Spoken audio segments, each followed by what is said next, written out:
Hey guys, as promised, we're back with an update from episode 5 of the Land Rover Series 3 restoration. Now guys, when I left you in the first episode, you'd seen I was starting to prime out this battery box, but unfortunately the primer I was using was Hammerite red oxide primer, and it was taking forever to dry. It took nearly 12 hours between coats before I could start putting a second coat on. It was still really tacky even after about 12 hours. So yeah, in that respect, I probably wouldn't recommend using it if you're stuck for time. It seems a good paint. I'm not going to knock the paint, but I'd recommend maybe using a primer out of a can. It'd be just much quicker drying time. Right, so as it stands, guys, we're 2 coats of primer in. After the first coat of primer, I filled it again with fillers, body fillers, sanded it back, and I put a second coat on, and as it stands now, it's 2 coats with another coat of fillers on top. So that's why you're still seeing the grey. Now I do have to sand this second coat of fillers down as well before we go with the top coat. Now guys, I was really happy with the results, especially after using the Metal Fix Isopon. I was able to build up a nice heavy area in around the bolt holes and stuff like that. Like you can see both sides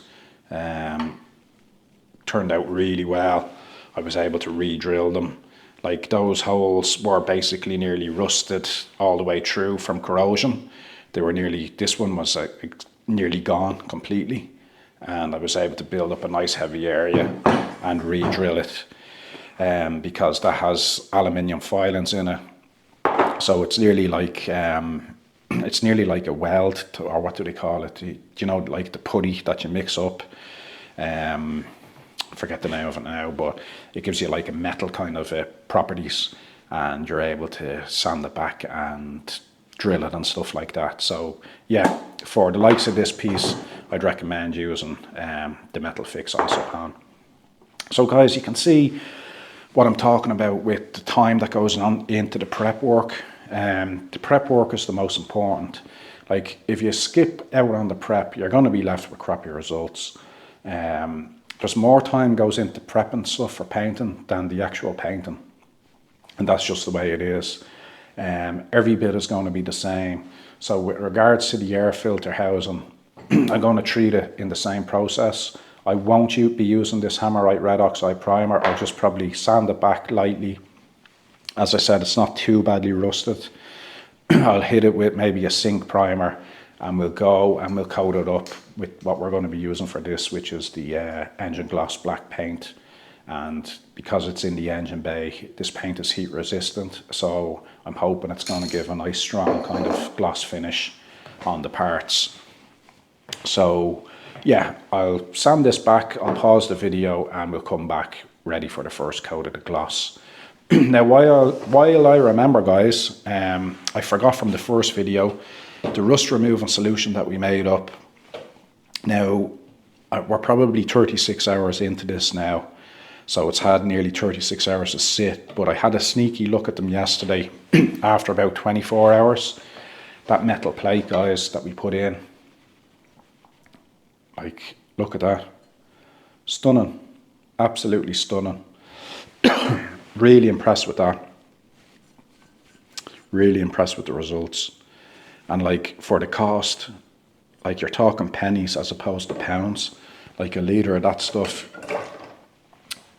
you're talking a couple of pence as opposed to a litre of Evaporust. You're probably talking nearly £20.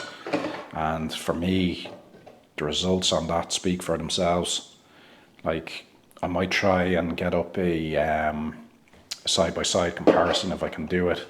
I'll take a photo and I might pop it up in between the next shot of the before and after. So yeah guys, like that's amazing stuff.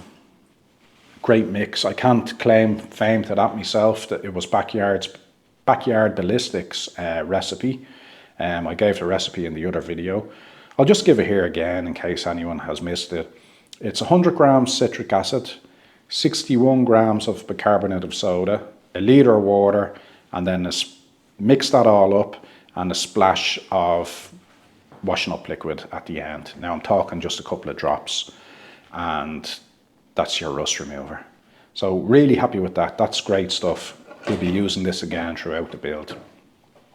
Right guys, I'll pause it there. I'll sand this back and we'll start with the top coat. Okay, see you in a sec. Right guys, so we're ready for the first coat of top coat, the Halfords Engine Gloss Black. Now guys, with any rattle can, give it a good shake before use. I've been shaking that now for about 2 minutes, so it's ready to spray. Did it off camera. So just give it a good shake up before you start using. And tips for using, guys, it's going to be just light little sprays. You don't want to blast this on. This is very important with your first coat. You just put a nice little light coat on and you kind of release the trigger within sprays. I'll show you what I mean. So yeah, we'll start out. Again, it's not rocket science. There's loads of videos out there showing us how to do this type of stuff. So here we go. That's what I'm talking, just dusting it on for this first coat. Because if you go and put a big heavy spray on this, you're just going to be left with runs. Now, again, when this coat dries, there's no problems hitting it with more filler if you're not happy with stuff and sanding it back. As I said, the more prep you put in, the better the results are going to be. So I'm not going to go too heavy. Like, this is a first coat, and that's all we're going to put on it. Literally light little sprays, trying to get every area.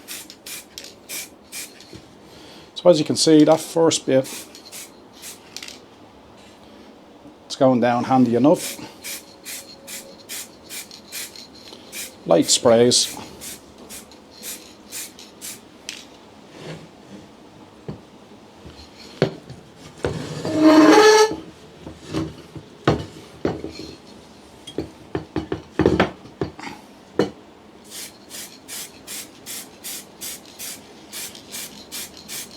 So if you blast that down, you're just going to be left with runs and more work, more sanding to get rid of it.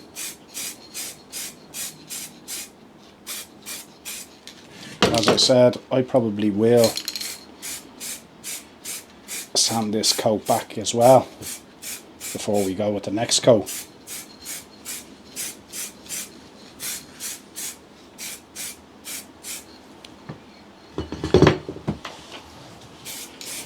So that's it guys, just light little sprays.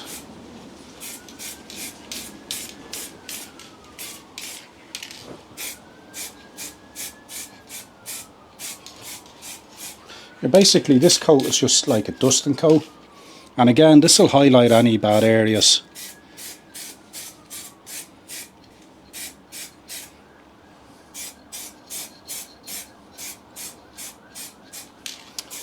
So right, I'll stop it there guys. I'll get all the awkward bits. It's kind of hard for me on camera to get the awkward bits.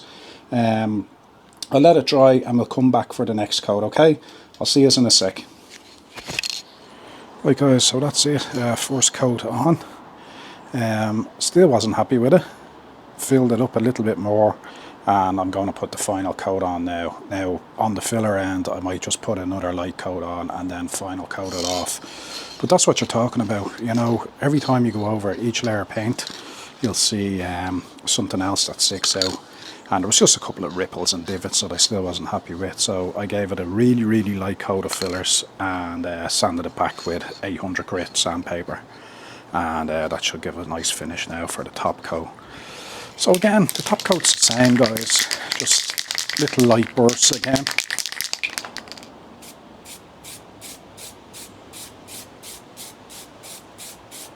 And again, when you are spraying, make sure you're in a well ventilated area. You don't want to be spraying this stuff cooped up.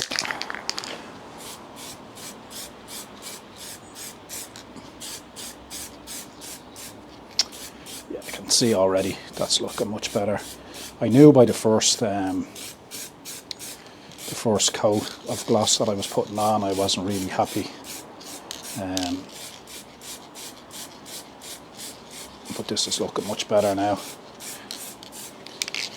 Yeah, so you can do another thing, what you call a guide coat, is give it a little light dusting of maybe black paint, and then a light sanding, and then once you sand off, it'll show you your kind of high spots and low spots. Wherever the paint rubs off, that's your high spots, and wherever you're left with paint, that's your low spots, and then you can hit it with the filler again. Now again, some of you might think I'm being too fussy, as this is just like an out battery box, but as I said, it is nice to get things right. So it's worth putting the effort in just to get a nice finish. Now that's looking a lot better.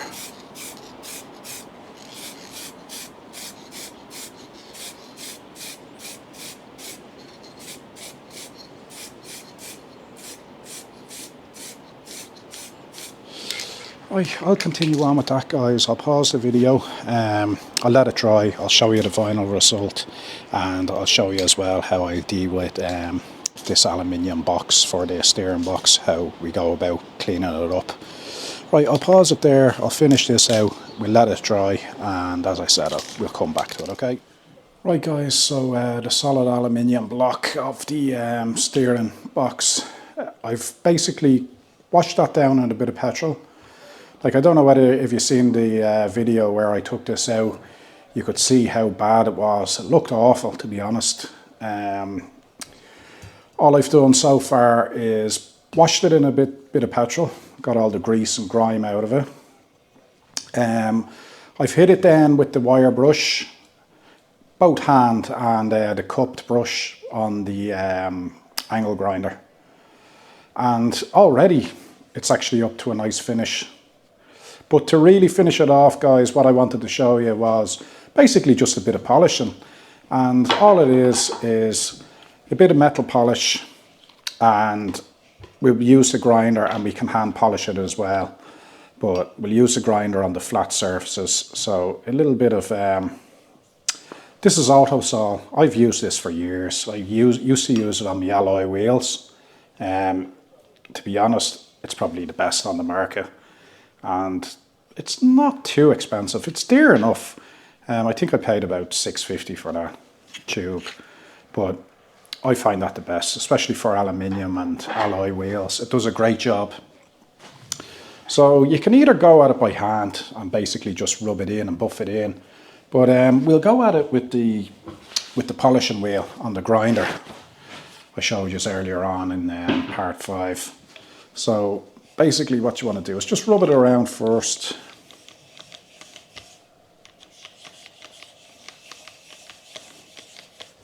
And then set your grinder on a low speed, or the polish goes everywhere just like that. And then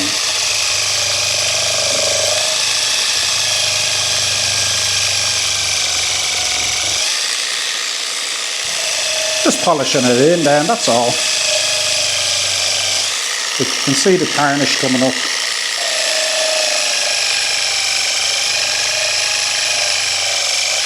That's what you want to see, guys, that kind of tarnishy look coming up.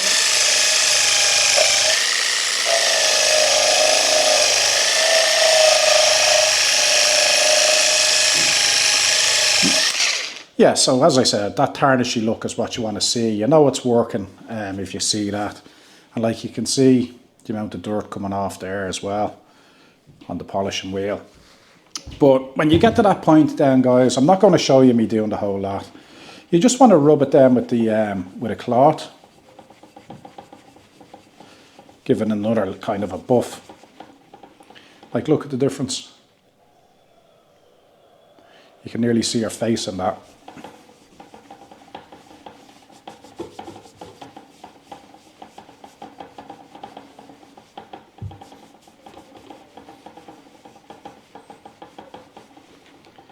Now, like, how long did that take? 2 minutes? A minute? And it's nearly like a mirror, guys. It's nice, to be honest. I'm like a magpie. I like shiny things. Nah, let's be honest, we all like a little bit of shine here and there, and that'll be nice to see underneath the engine bay. Now there is a steering box cover that you can get that goes over this. It wasn't with my Land Rover, so I'll probably just leave that on display, nicely polished up. And again, we're going to aim to get the same finish on the gearbox with the same method. So that's why I just wanted to throw this in and show you that little tip as well. The cupped brush, hand wire brushes, and then a bit of polish and a bit of elbow grease, and it'll give you a finish like that. Like, you can run back through the videos and see when I took that out, it looked awful. It was in an awful state, and now we have it up to nearly a mirror finish. Now if you want to go down the road of really getting a nice finish, you can polish it out, you can smooth it down even more with sandpaper. Like, start at maybe an 80 grit and work your way up to like something like an 800 grit, and then polish it up, and you'll have a really, really nice finish. But as I said, that'll do me. It's a decent enough finish. So I'll continue on with that, guys. I'm letting that paint dry on the battery box. Once that dries, I'll come back to you. I'll probably have to hit it again because I put the extra fillers in, as I showed you. I'll probably hit it again with another tiny little light coat. I'll let it dry and I'll come back to you in a sec. Right, so that's that. Finally finished. It started raining as I was putting the last coat on, but it turned out good in the end. I'm happy with the results compared to what it was. It's still not 100% dry, but that'll give you an idea of what we're looking at. Yeah, it turned out well, I think.